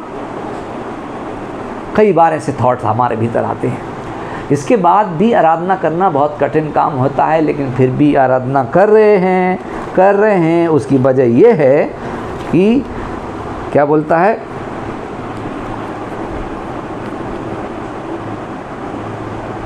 निश्चय मैंने अपने हृदय को व्यर्थ शुद्ध किया और अपने हाथों को निर्दोषता में धोया। मतलब ये बहुत समय से अपने आप को निर्दोष बना के रहा। वो दिन भर मार खाता आया हूँ और प्रतिभर मेरी ताड़ना होती आई है। मार खाना कैसी? मानसिक रूप से चोटें खाना, ये उस जगह पर होकर देख रहा था। यदि मैंने कहा होता मैं ऐसा ही कहूँगा, मन में विचार तो आ रहे थे, लेकिन कहा नहीं तो क्या, जूझ रहा था मानसिक पीड़ा से। क्या कहता है 15? यदि मैंने ऐसा कहा होता मैं ऐसा ही कहूँगा, तो देख मैं तेरी संतान साथ क्रूरता का व्यवहार करता। जब हमारे मानसिक रूप से हम टॉर्चर होते हैं और तब हमारी स्थिति ये बदल हो सकती है कि हम परमेश्वर के जनों के साथ अर्थात परमेश्वर की संतानों के साथ क्रूरता का व्यवहार करें। और ये देखिए क्रूर व्यवहार उसने नहीं किया, क्योंकि वो जानता है कि ये क्रूरता कहाँ की वजह से आई, मूढ़ता की वजह से क्रूरता आई, वहाँ अधिक बुद्धि की वजह से क्रूरता आई। इसलिए वचन कहता है ना ज़्यादा मूढ़ बन, ना ज़्यादा बुद्धिमान, ना ज़्यादा धर्मी बन, ना ज़्यादा दुष्ट। वो जानता है, चीज़ों को समझता है और परमेश्वर के पास में प्रार्थना करता रहा, गीत गाता रहा। और एक दिन परमेश्वर ने उसे बताया, जब तक कि मैंने ईश्वर के पवित्र स्थान में जाकर उन लोगों के परिणाम को ना सोचा। हर कहीं बैठकर हर कुछ नहीं सोच सकते, परमेश्वर की उपस्थिति में आना, वहाँ सोचना, परमेश्वर के वचन को आगे रख के सोचना, तब हमें समझ में आता है। तो यहाँ पर उसने दर्शन देखा, निश्चय तू उन्हें फिसलने वाले स्थानों में रखता है, गिराकर सत्यानाश कर देता है। क्षण भर में वे कैसे उजड़ गए, वे मिट गए, वे घबराते घबराते नष्ट हो गए। और जैसे जागने वाला स्वप्न को तुझ जानता है, वैसे ही हे प्रभु तब जब उठेगा तब छाया से समझकर तुझ जानेगा। मेरा मन कड़वा हो गया था, मेरा अंतकरण छिद गया था, मैं पशु सरीखा था, समझता ना था और तेरे संग रहकर भी पशु बन गया था। मतलब दिमाग में चीज़ें होती रहती हैं, तो भी मैं निरंतर तेरे ही संग था। तूने मेरे दाहिने हाथ को पकड़ रखा, तू सम्मति देता मेरी अगुवाई करेगा, तब मेरी महिमा करके मुझको अपने पास रखेगा। तो क्लेश भक्ति का शोक अनंत काल का आनंद उत्पन्न करता है, महिमा को उत्पन्न करता है। और स्वर्ग में मेरा कौन है, तो मैं तेरे संग रहते हुए भी मैं पृथ्वी पर और कुछ नहीं चाहता। हृदय मन दोनों हार गए थे, परंतु परमेश्वर सर्वदा के लिए मेरा भाग और मेरे हृदय की चट्टान बना है। जो तुझसे दूर रहते हुए नष्ट होंगे, जो कोई तेरे विरुद्ध व्यभिचार करता है तो उनका विनाश करता है, परंतु परमेश्वर के समीप रहना यही मेरे लिए भला है। मैंने प्रभु यहोवा को अपना शरण स्थान माना है, जिससे मैं तेरे सब कामों का वर्णन करूं। परमेश्वर के कामों का वर्णन करने के लिए बुरी परिस्थितियों में हाथ के नीचे दबे रहना पड़ता और परमेश्वर के पास अपनी बात को रखना पड़ता है, परमेश्वर की उपस्थिति में चीज़ों को सोचना पड़ता है, तब तो ना इसको भेद पता चले। मैं इसके बारे में सोच रहा था, तब मुझे पता चला कि इसकी लंबी उम्र का राज क्या था, परमेश्वर की आराधना। तो वापस वहाँ आ जाते हैं। अगर मान लो 50 अध्याय और वहाँ पर हम सीखते हैं यशायाह में, तो हमें वहाँ सीखने मिलता है कि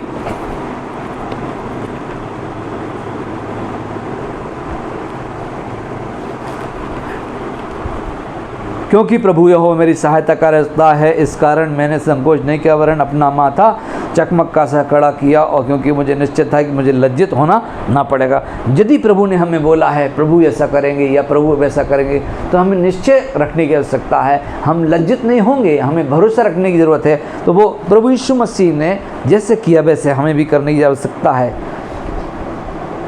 और उनके नाम धराई से नहीं डरना, विस्मित नहीं होना, और हमें ये करने की आवश्यकता है।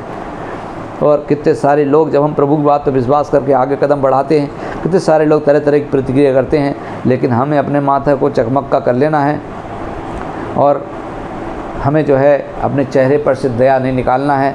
यीशु मसीह अंत तक उन लोगों से जो उस पर भरोसा करते थे कैसे प्रेम करता रहा अंत तक।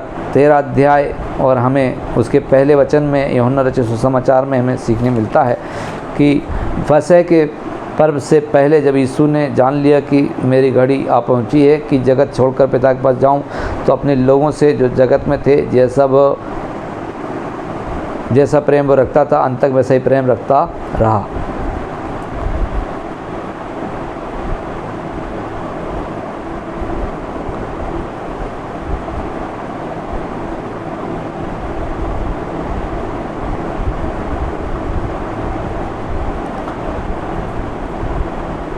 तो यीशु जो है यहूदा से भी पहले जैसे ही प्रेम कर रहा था, जबकि यहूदा क्या कर रहा था, पहले से तो वो चोरी करता था और अभी तो उसे वो पकड़वाने वाला था।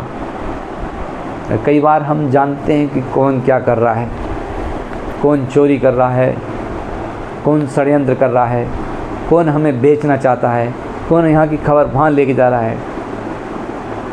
और इसके जानने के बाद भी फिर सामान्य व्यवहार करना कितना कठिन होता है। यीशु ने किया, आशाफ ने किया।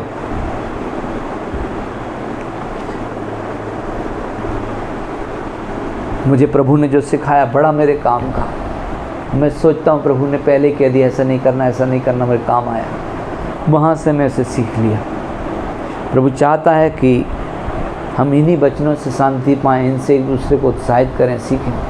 कोई व्यक्ति जो आपके लिए मायने रखता था वो चला गया, इसका मतलब ये नहीं है कि आपकी ज़िंदगी बेमायने हो गई। आप वो व्यक्ति हैं जो किसी के लिए मायना रखते हैं। कुछ लोग हैं जो किसी की नज़र में कोई मायने नहीं रखते हैं, भले वो बुराई की ओर बढ़ रहे हैं पर वो आपका परिवार है। और आप वो व्यक्ति हैं जो उनके लिए मायना रखते हैं। आपके लिए कोई मायने रखता था वो नहीं है, कोई बात नहीं, लेकिन अभी कुछ लोग हैं जिनके प्रति आप जिम्मेदार हैं और वो किसी के लिए मायने नहीं रखते, उनकी हरकतों के चलते, उनकी अज्ञानता के चलते, लेकिन उनके लिए आप मायना रखने वाले व्यक्ति हैं। जैसे कोई आपके लिए मायना रखने वाले व्यक्ति था। तो खेलना बंद मत करिए, अभी खेल बाकी है, अभी जिम्मेदारी बाकी है। बड़ी जल्दी ही आपे में आए, सामान्य हों और चीज़ों को करना शुरू करें। जो मुझे प्यारा था उसके लिए करता था, नहीं, जो प्यारे नहीं हैं, जो आपको आदर नहीं दिला पा, उनके लिए भी आप ही जिम्मेदार व्यक्ति हैं। वो भी आपके परिवार का भाग है।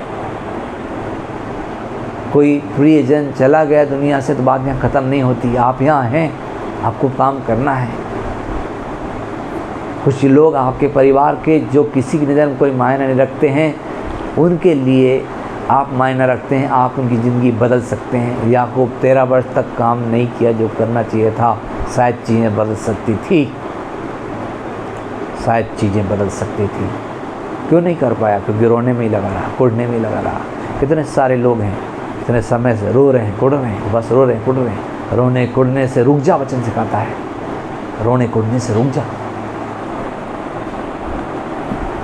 परमेश्वर की योजना है प्रियो कि आप वो व्यक्ति बने जो परमेश्वर की इच्छा को हर हाल में पूरा करें। हो सकता है कि किसी व्यक्ति की वजह से कुछ हो गया, किसी व्यक्ति की वजह से कुछ हो गया, उससे बुरे समीकरण बने और आपको वो सब समझ में आता है, फिर आपको फिर भी आराधना करना है जैसे आसाफ करता रहा। बुद्धिमानों से भी गलती होती है, मूढ़ों से भी गलती होती है। इन भावनाओं से ग्रसित लोग भी गलत काम करते हैं, बैर रखने वाले लोग भी गलत काम करते हैं। हम अगर जो है दूर देख करके सही कदम नहीं उठाएंगे तो लोगों को मौका मिलेंगे, हमारे बैर रखने वालों को मौका मिलेंगे, हमारे घर में कूद डालें, गड़बड़ियाँ करें। लेकिन यदि हम परमेश्वर के वचन पे आशा रखते हैं तो हम ये विश्वास करते यीशु हमारे लिए मरा, यीशु हमारे लिए गड़ा गया, यीशु हमारे लिए जी उठा। यीशु सिर्फ मरा ही नहीं पर वो जी गया है। हमारा प्रभु उन लोगों को जो मर गए हैं उन्हें भी जिलाएगा मसीह में। जो बचे हैं उनके प्रति हमारी जिम्मेदारी है, हमें सुसमाचार सुनाना है। हमारे पास सुसमाचार है। आपकी ज़िंदगी में बहुत सारा दुख हो सकता है, दिमाग में ऐसा रहता है मैं अब कुछ नहीं करूँगा, मैं अब कोई गीत नहीं गाऊँ तो फिर मैं कभी कोई प्रचार नहीं करूँ। नहीं, शैतान हमेशा ऐसी परिस्थितियाँ लेके आता है कि अब आप प्रभु जी के काम को करना बिल्कुल बंद कर दें। अपने व्यक्तिगत जीवन जरिए करिए, परमेश्वर आपके ज़रिए काम करेगा। परमेश्वर आपके लिए ही काम नहीं करेगा परंतु परमेश्वर आपके ज़रिए काम करेगा और इस प्रकार आप कई लोगों के जीवन में उठाव का कारण, तरक्की का कारण, उनके संभलने का कारण बनेंगे। आज के ये हालात भले ही ऐसे नज़र आते हैं कि बेकार समय हो रहा है, व्यर्थ हो रहा है, नहीं प्रियो, यही समय की बड़ी गवाही उत्पन्न होने वाली है आने वाले दिनों में। मैं प्रार्थना करूंगा आप परमेश्वर के वचन के अनुसार, यशायाह 50 उसके 7 और 8 के अनुसार, जिसने हमें धर्मी ठहराया वो हमारी सहायता ज़रूर करेगा। आइए हम अपनी आँखों को बंद करें। पिता यीशु प्रभु के नाम से होकर हम आपके पास आते हैं। पिता यीशु प्रभु के नाम से होकर हम प्रार्थना करते हैं। हमारे कई भाई बहन जो अन्य स्थानों पे हैं, कई लोग पिता परमेश्वर जो अपनी मानसिक पीड़ाओं से गुजर रहे हैं, उनकी पीड़ा कारण वो खुद नहीं परंतु उनके लोग भी पाए जाते हैं। कोई जो अच्छा करके दुख उठा के जीवन भी खो दिया, वो भी दुख का कारण है। कुछ लोग जो गलत करके अपने परिवारजनों को दुख से गुजार रहे हैं, तो वो भी दुख का कारण है। पर मैं इस बात को जानता हूँ कि यीशु हमारे पाप लेकर क्रूस पर बलिदान हुआ और वो जो है हमारे लिए आशीष का कारण बना। ओ पिता परमेश्वर, हम विनती और प्रार्थना करते हैं, हमारे भाई बहन जो कि बुरी बुरी स्थितियों में हैं, मानसिक पीड़ाओं में जूझ रहे हैं, कई सोचते हैं हमारे जीवन में कोई मायने नहीं है, हम कुछ भी कर लें कुछ होने वाला नहीं। फिर प्रभु जी ऐसी मानसिक पीड़ाओं से अपने लोगों को रिहाई दीजिए, अनुग्रह दीजिए। आपने एक समय ऐसा किया कि याकूब के भ्रम को तोड़ डाला, और वो जो कहता था कि मैं ऐसे ही माता मनाते हुए रुक जाऊंगा, सच में वो एक अच्छी स्थिति में आ गया और उसे आशीर्वाद देने का अवसर भी मिले। राजा उसके सामने झुके। प्यारे प्रभु, आपका वचन कहता है कि जाति जाति के लोग तेरे आरोहण के प्रताप के लिए आएंगे। प्यारे पिता परमेश्वर, मैं प्रार्थना करता हूँ, अपने लोगों को सज्ज करिए, बात करिए, तैयार करिए, और कोई भी बात ज़्यादा दिन तक बनी ना रहे, कोई भी शत्रु का बार उन पर प्रभाव ना कर सके। हर एक अवसाद यीशु के नाम से दूर होने पाएँ, हमारे लोग रिहाई पाएँ, मानसिक रूप से स्वतंत्र होने पाएँ, और शत्रु ने जो उनको अजीब बना दिया है, पिता परमेश्वर, उठने बैठने लायक नहीं रखा, मैं प्रार्थना करता हूँ उन्हें फिर उठने बैठने का अनुग्रह मिले, तेरी सेवा के लिए पहुँचने आने जाने का मौका मिले। फिर प्रभु फिर वो तेरे काम को करने पाएँ। खुदावन, हम यीशु के नाम से उन्हें ब्लेस करते हैं, घरानों को, परिवारों को ब्लेस करते हैं, बुराई बढ़ने ना पाएँ। प्रभु अपने लोग सज्ज करिए कि वो बुराई के खिलाफ में खड़े होने पाएँ, भलाई से बुराई को जीतने पाएँ, आपके वचन के अनुसार करने पाएँ। खुदावन, हम प्रार्थना करते हैं, नियंत्रण लीजिए पूरी बातों पर। प्यारे प्रभु जी, कोई बीमार है चंगा हो जाए, कोई मानसिक रूप से पीड़ित है स्वस्थ होने पाए। प्रभु जी, हम प्रार्थना करते हैं कि जो आर्थिक अनुग्रह रुके हुए हैं कुड़कुड़ाने के चलते, असहमति के चलते, प्रभु यीशु के नाम से हमने माफ़ करते हैं, वे एक दूसरे को क्षमा करें, और यीशु के नाम से हम आर्थिक अनुग्रह खोल देते हैं उनके ऊपर। पिता परमेश्वर, लोग जो काम रुके हैं, यीशु के नाम से बंधनों में खुलता हूँ। शत्रु जिसने रोक रखा है पैसों को, कामों को, यीशु के नाम से खोल लेते हैं, खुल जाए यीशु के नाम से, मिलने पाएँ, कोई रोक ना सके। मैं यीशु के खून में हर एक को ढांपता हूँ पिता परमेश्वर। बच्चे जो पढ़ाई कर रहे हैं, ड्यूटी के लिए परिश्रम कर रहे हैं, प्रभु यीशु के नाम से आश्चर्य कर्म होने पाए, खुल जाए रास्ता उनके लिए।